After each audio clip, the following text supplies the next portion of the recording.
হাই হাবিবা পাকঘৰলৈ আপোনালোক সকলোকে স্বাগতম জনাইছোঁ। আজি বনাম বছৰ বছৰ ধৰি সংৰক্ষণ কৰি ৰাখিব পৰা বগৰীৰ জ্বলা আচাৰ। এই ভিডিঅ'ত আপোনালোকক এটা ট্ৰিক্স দিম আৰু যিটো ট্ৰিক্স ব্যৱহাৰ কৰিলে আপোনাৰ আচাৰ কেতিয়াও নষ্ট নহয় আৰু বছৰ বছৰ ধৰি সংৰক্ষণ কৰি ৰাখিব পাৰিব। এই ট্ৰেডিশ্যনেল ষ্টাইলৰ আচাৰটো খাবলৈ বৰ ভাল লগা হয়। এবাৰ এই পদ্ধতিত আচাৰ বনাই খালে দোকানৰ আচাৰ খোৱাৰ কথা মনতেই নাথাকিব।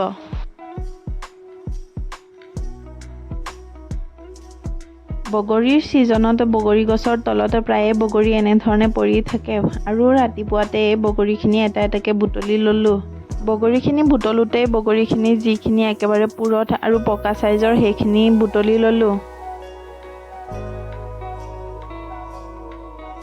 এতিয়া বগৰীখিনি এটা বাচনত লৈ পৰিষ্কাৰ পানীৰে পৰিষ্কাৰ হোৱাকৈ ধুই ল'ম, যাতে বগৰীত লাগি থকা ধূলি বালিখিনি গুচি যায়। বগৰীখিনি ধুই এটা চালনীত লৈ ল'ম আৰু চালনীত দি এদিনৰ কাৰণে ৰ'দত দি দিম। আপোনালোকে যদি ৰ'দত দিব নিবিচাৰে তেতিয়া এটা শুকান কাপোৰত দি এদিনৰ কাৰণে মেলি থ'ব, যাতে বগৰীত লাগি থকা পানীখিনি শুকাই যায়। ৰ'দত দিয়াৰ পিছত বগৰীৰ কালাৰখিনি অকণমান চেঞ্জ হৈ আহিছে, আপোনালোকে চাব পাৰিছে। ৰ'দত দি শুকাই ল'ব পাৰিলে বেছি ভাল। আৰু মই এয়া ৰ'দত দি শুকাই আনি বগৰীৰ ওপৰৰ ঠাৰি বা দাঁতিটো পেলাই লৈছোঁ। এটা এটাকৈ গোটেই বগৰীখিনি মই বাছি ল'লোঁ। এবাৰ এনেধৰণে আচাৰৰ কাৰণে বগৰীখিনি কষ্ট কৰি ৰেডি কৰি ল'লে বগৰীৰ আচাৰটো কেতিয়াও নষ্ট নহয়।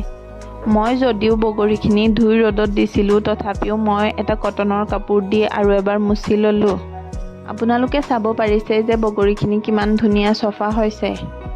এতিয়া ডাঙৰ চাইজৰ এটা প্লাষ্টিকৰ বৈয়াম লৈ ল'ম আৰু বৈয়ামটোতে আগতে ধুই বাছি ৰখা বগৰীখিনি অলপ অলপকৈ দি যাম আৰু লগতে দি যাম নিমখ।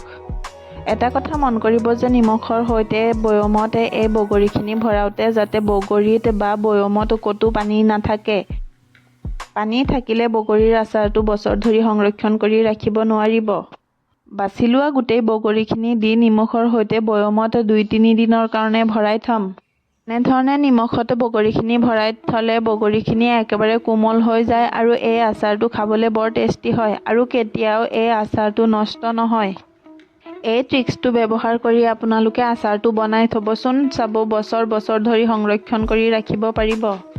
2 দিন বা 3 দিন পিছত বৈয়ামটো উলিয়াই চাব, বৈয়ামৰ তলতে অলপ পানী জমিছে। এইখিনি পানী নহয়, নিমখ গলি গৈ পানী হৈ গৈছে। ৰ'দৰ দিনাখন বৈয়ামৰ পৰা এই বগৰীখিনি উলিয়াই ল'ম আৰু এটা কথা মন কৰিব, যিদিনাখন ৰ'দ থাকে সেইদিনাহে এই বগৰীখিনি উলিয়াব। বগৰীখিনি উলিয়াই 2 পৰা 3 দিন ৰ'দত দি দিব, তেতিয়াই চাব বগৰীখিনি আমাৰ আচাৰৰ কাৰণে একেবাৰে পাৰফেক্ট ৰেডি হৈ যাব। বগৰীখিনি ৰ'দত দিয়াৰ পিছত আপোনালোকে চাব পাৰিছে যে বগৰীত অলপ অলপ বগা বগা ভেঁকুৰৰ নিচিনা দেখা গৈছে। সেইখিনি ভেঁকুৰ নহয়, সেইখিনি নিমখ। যিহেতু বগৰীখিনি অলপ সৰহকৈ লৈছোঁ, সেইকাৰণে ইয়াত গোটা মছলাখিনিও অলপ সৰহকৈ ল'ব লাগিব। তাৰ কাৰণে সৰু নহয় ডাঙৰো নহয় মিডিয়াম চাইজৰ চামুচেৰে এচামুচ ধনিয়া, এচামুচ জিৰা, এচামুচ পাঁচফোৰণ, এচামুচ মিঠা সচ, এচামুচ কালজিৰা, এচামুচ বগা সৰিয়হ, 10 পৰা 12টা শুকান জলকীয়া আৰু 2 খিলা তেজপাত লৈ ল'ম। এতিয়া গেছটো অন কৰি এই গোটা মছলাখিনি হালকা ভাজিবৰ কাৰণে এটা পেন বহুৱাই ল'ম আৰু পেনটো গৰম হ'লে তাতে দি দিম এই গোটা মছলাখিনি। গোটা মছলাখিনি হালকা ভজা হোৱাৰ পিছতে গেছৰ ফ্লেমটো অফ কৰি এই গোটা মছলাখিনিক অলপ সময়ৰ কাৰণে ঠাণ্ডা হ'বলৈ ৰাখি দিম। আপোনালোকক দেখুৱাই দিছোঁ বগৰীখিনি কিমানখিনি টানিছিলে।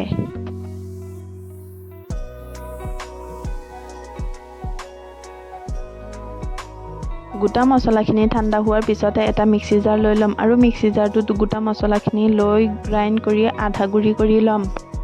এতিয়া গেছটো অন কৰি এটা পেন বহুৱাই ল'ম আৰু পেনটো গৰম হ'লে তাতে পৰিমাণ মতে সৰিয়হৰ তেল দি দিম। মই যিহেতু ইয়াত অলপ সৰহকৈ বগৰী লৈছিলোঁ, সেইকাৰণে মই ডাঙৰ চাইজৰ কাপৰ সমান 1 কাপ সৰিয়হৰ তেল ল'লোঁ। এতিয়া তেলখিনি অলপ হালকা গৰম হ'লে ইয়াতে দি দিম মিডিয়াম চাইজৰ চামুচেৰে এচামুচ পাঁচফোৰণ। পাঁচফোৰণখিনি হেতাৰে লৰাই দিলোঁ আৰু ফুটি অহাৰ পিছতে গেছটো অফ কৰি দিম। এতিয়া বগৰীখিনি ডাঙৰ এটা পাত্ৰত লৈ ল'ম আৰু তাতে দি দিম মিডিয়াম চাইজৰ চামুচেৰে এচামুচ হালধি গুড়ি, এচামুচ ৰঙা জলকীয়া গুড়ি আৰু আগতে মিক্সিত আধা গুড়ি কৰি থোৱা গোটা মছলাখিনি। এই মছলাবোৰে আচাৰত এটা সুগন্ধ আৰু ঝাল ঝাল এটা সোৱাদ আনে। এতিয়া এই মছলা আৰু বগৰীখিনিৰ ওপৰত আগতে ৰেডি কৰি থোৱা তেলখিনি দি দিম।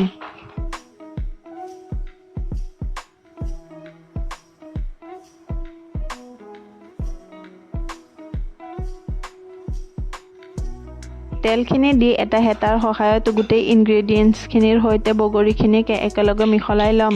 যিহেতু বগৰীখিনি আগতে আমি নিমখত ভৰাই থৈছিলোঁ, সেইকাৰণে ইয়াত নিমখ এড কৰা নাই। ইয়াত অকণমান আপোনালোকে সোৱাদ অনুসৰি ক'লা নিমখ ব্যৱহাৰ কৰিব পাৰে।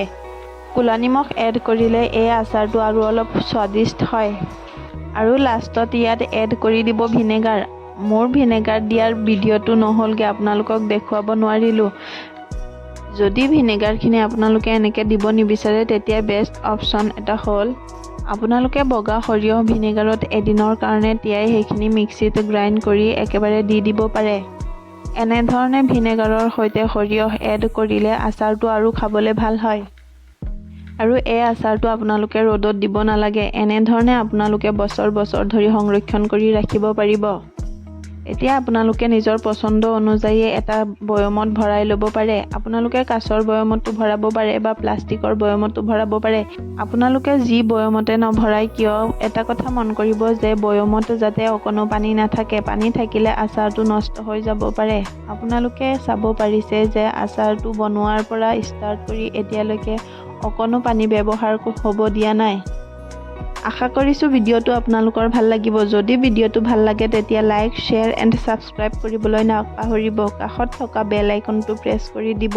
অন্য এটা ভিডিঅ'ত লগ পোৱাৰ আশাৰে আজিলৈ বাই বাই।